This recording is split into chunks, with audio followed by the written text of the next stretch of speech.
So, again, my name is Bryant, and we're from Christian Life International. We just go by CLI, but yeah, this is the church that we're from. And so, I'm super thankful for this opportunity. Thank you for getting all these people together. It's really just awesome to see just a bunch of different youth groups coming together, united for one goal to worship Jesus. So today, what we're going to be looking at first is the book of Luke. That's the book we're going to be looking at. So if you have a Bible, you can open to the book of Luke.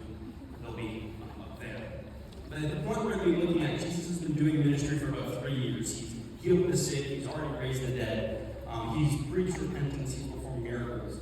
He's taught the crowds. He's gathered his disciples. And now at this point that we're going to be looking at, all of his disciples have betrayed him.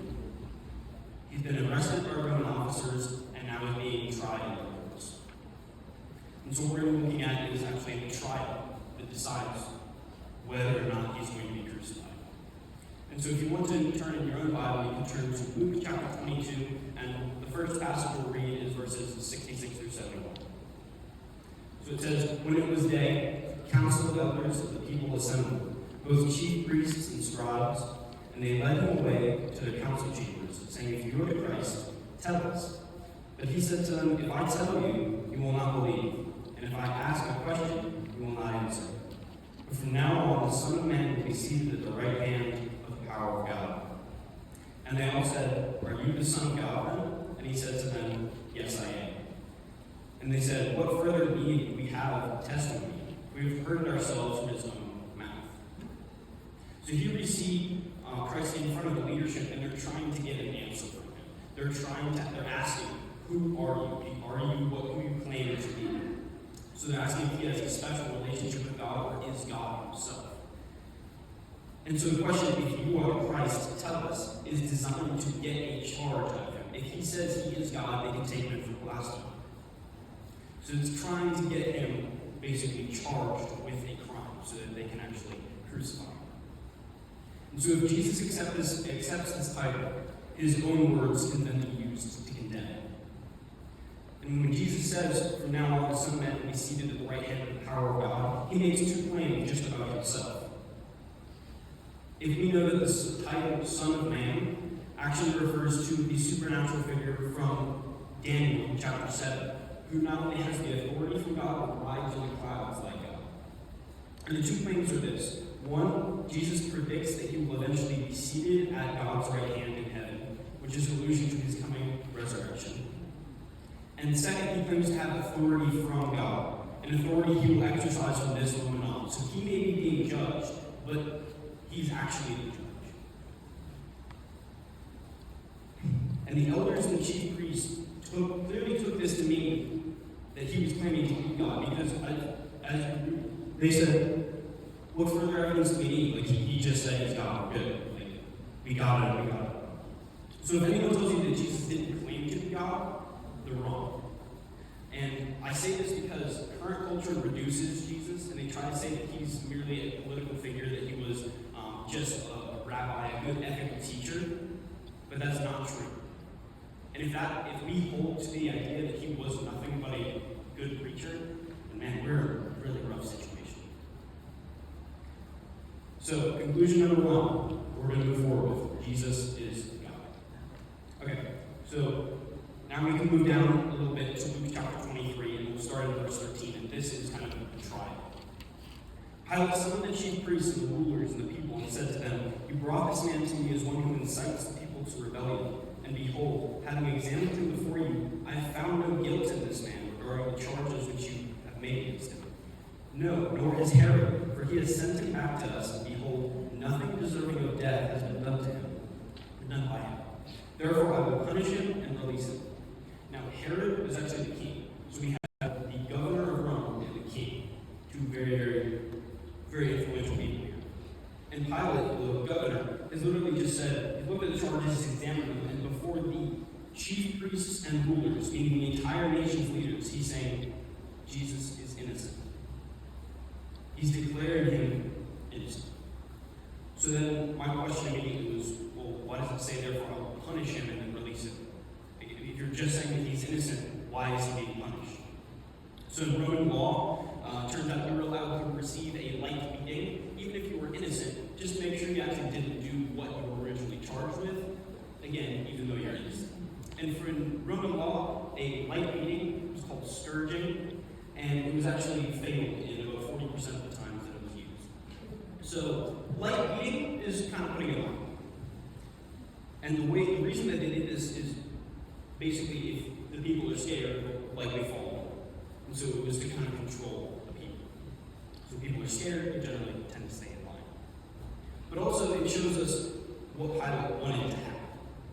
See, because he was hoping that if he punished Jesus just a little bit, then the Jews would kind of be satisfied, the crowd would be satisfied, and they wouldn't press the case any longer. He can just kind of get rid of it. We're good. So Pilate's trying to get Jesus off the hook here.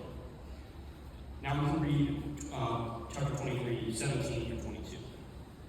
Now he was obliged to release to them at the feast one prisoner, but they cried out altogether, saying, "Away with this man, and release for us Barabbas."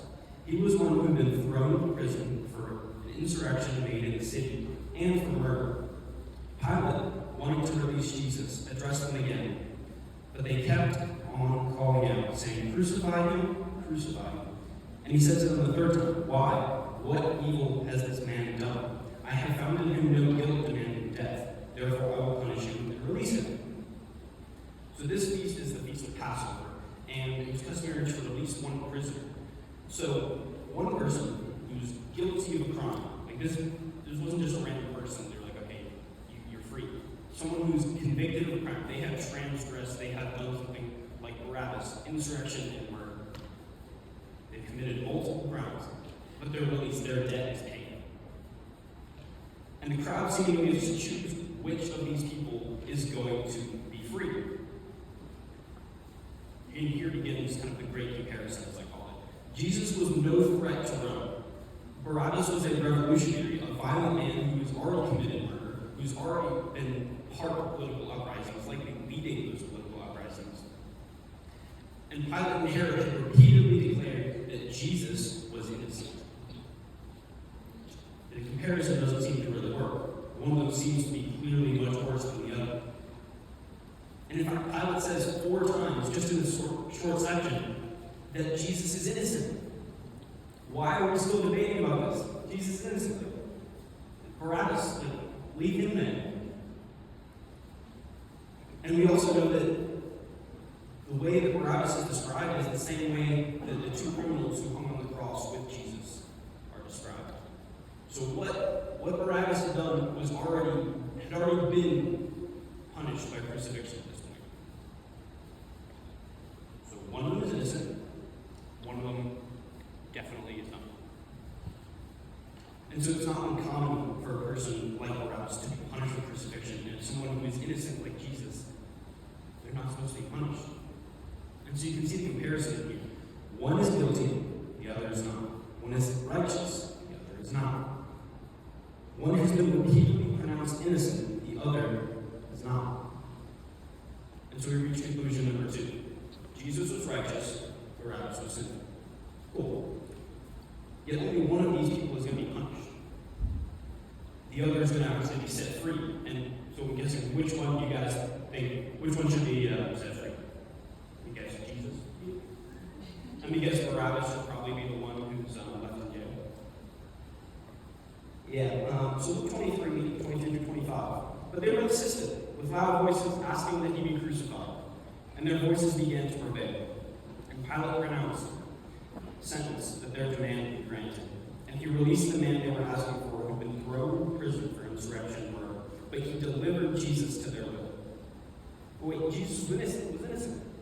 Like, even after Pilate had repeatedly said over and over again that Jesus was innocent, the crowd still wanted Barabbas to be the one who was set free. Barabbas was the one they wanted to be spared. Jesus was the one they wanted to crucify. Why? This makes no sense. And Pilate was trying to release Jesus, but the crowd was so intent on making sure that Jesus was the one crucified that they were stirred up beyond discussion. He couldn't really change their mind. And the crowd doesn't just want Jesus to die. They want him to experience the most gruesome form of execution almost known to man. And I won't go into all the details of that because, honestly, it's really awful to read about. But it was known as one of the most gruesome, humiliating, painful, and degrading deaths in human history. And this kind of death wasn't allowed. If you were a Roman citizen, you weren't allowed to be crucified. That's too heinous for a Roman citizen. You can only be someone who's not a Roman citizen.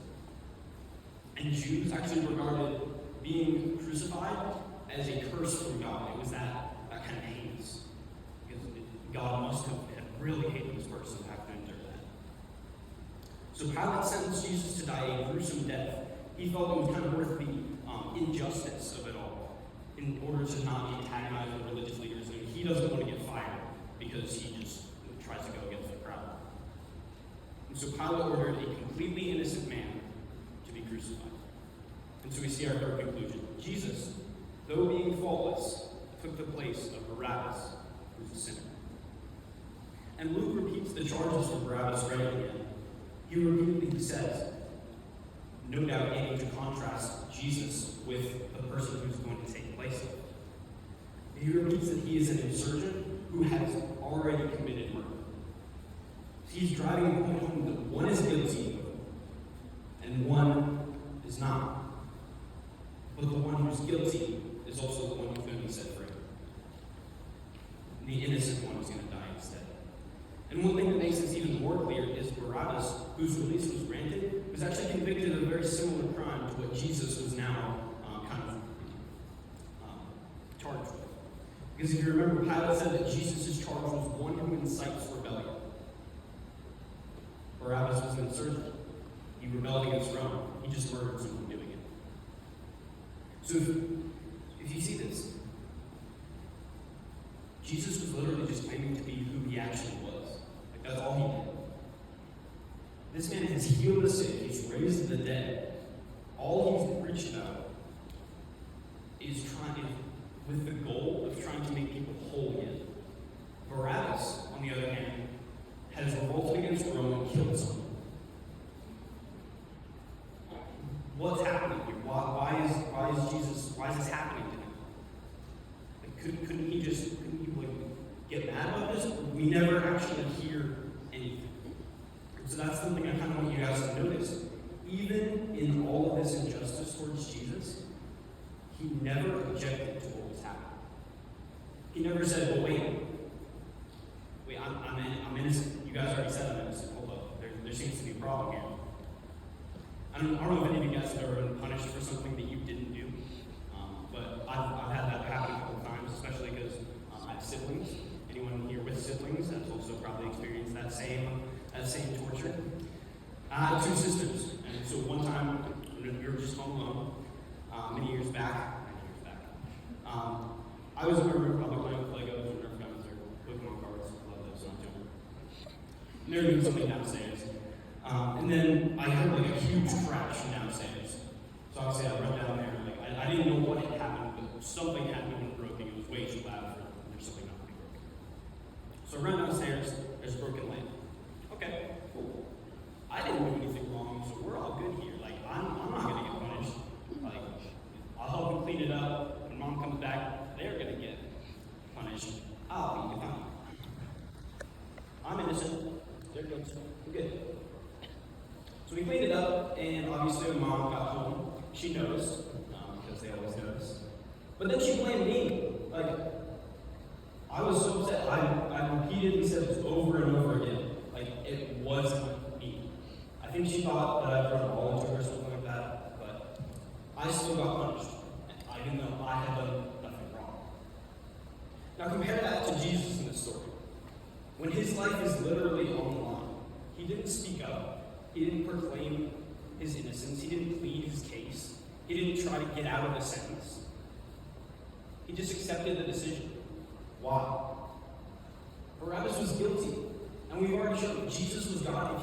If anyone in that situation could have proclaimed judgment, could have said, hold up, there's a problem here, it was Jesus. Barabbas had killed someone. And again, Jesus was God. If anyone has the right to judge, it's him. Why didn't he speak up? Because he knew that if he died, all of humanity could have the opportunity to receive Barabbas' pronouncement of innocence. To be guilty, yet declared free. Romans 5:6-8 says, while we were still helpless, at the right time, Christ died for the ungodly. For one will hardly die for a righteous man, but perhaps for a good man, someone will dare even to die. But God demonstrates his love for us, in that while we were still sinners, Christ died for us. Jesus showed the greatest amount of love possible, in that while all of humanity was sinful, he died for us. Though we commit sin, it may not be murder, like Barabbas, we all sin. And actually, the Hebrew word for sin is kata, and it literally just means to miss the mark. And sin is actually defined a couple of times in Scripture. For example, Paul defines it as lawlessness. Sin is lawlessness. And James actually defines it as him who knows what he should do and does not do it, to him it is sin. So what we figure out here is sin is transgressing God's moral law, and the consequence is that we are then separated from God. Because God is holy, and that means set apart. God is just, God is good. God cannot be connected with sin, because it is so against his nature. So when we sin, we are separating ourselves from God. Yet Jesus suffered on the cross for our sin. And that message resounds from the cross. It's timeless. Barabbas represents the position that all of us experience. We are able to live because he died. That's what I call the divine exchange. That's why I named it this. And Paul speaks of God's love in saying that even for someone who's good or righteous, you'll scarcely find anyone who's willing to sacrifice their life for them. Perhaps a few people, like maybe one or two. But God showed his love in that while we were still sinners, while we were still ungodly sinners, Christ sacrificed his life for us. When we are neither righteous nor good, the cross demonstrates God's love. It demonstrates who God truly is and how much he loves and cares for us. And so we reach our final conclusion. God loves us because of what he is, not who we are. See, because God's love for humanity is grounded in his mercy and his grace, not in anything that I can do with my own hands, not in any way that I can work my way to him. His grace is unmerited. That's what grace means. If you are receiving grace or mercy, it's because you literally cannot earn it or do not deserve it. It's not by any sort of worthiness or any merit that I can achieve on my own. And so when we look at Barabbas, again, we never even hear from him either. He never speaks in the story. But in a real sense, he explains who Jesus is and what he came to do. And those who know that Jesus, what he accomplished on the cross and who have received him, they realize that Barabbas' story is our story. And Jesus freed us from death just as Barabbas was freed. And just like us, Jesus died for Barabbas while he was still a sinner, while he still had transgressed, his sin was very real. And one who saves a life is then owed a life. The Christian walk is not just walking away and being thankful that you don't get punished. The Christian walk is a statement of gratitude to one who has taken our place and then showing that love to others. We don't just walk away unchanged. You don't just realize that you've done something wrong and then that's it. It goes farther than that. It's deeper than that. And God did not complain when he bore the cross for a murderer or for us. He uttered no words of protest as he hung on Calvary for us. He didn't say, oh, this is unjust. Even while he was actually hanging on the cross, he never protested and said, I didn't do anything wrong with you, and I still don't know why you guys are doing this. There still was nothing in that. What he actually did say is, Father, forgive them, they don't know what they're doing. They don't know what they're doing. I'm sorry for them. Punish me instead. And he also actually forgave another criminal who also realized who he was. And it said, Jesus said to him, today you see me in paradise. Those who have been rescued from the penalty of sin understand that in Barabbas' freedom is a portrait of our freedom, of our escape from death through the gracious work of Jesus. I'm going to share one more verse. This is Philippians 2:6-8. Although he existed in the form of God, he did not regard equality with God a thing to be grasped, but emptied himself, taking the form of a bondservant, and being made in the likeness of men. Being found in the appearance of a man, he humbled himself by becoming obedient to the point of death, even death on a cross. The truth is that we've separated ourselves from God through our sin. And God is holy, God is love, God is life, God is perfect, God is peace, God is joy, God is fully good. And by choosing sin, we are intentionally separating ourselves from all of that.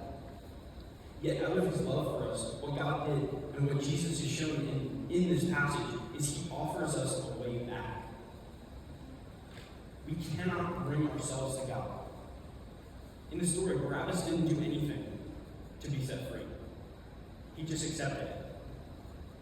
God loves us that much that he's willing to take those things upon himself.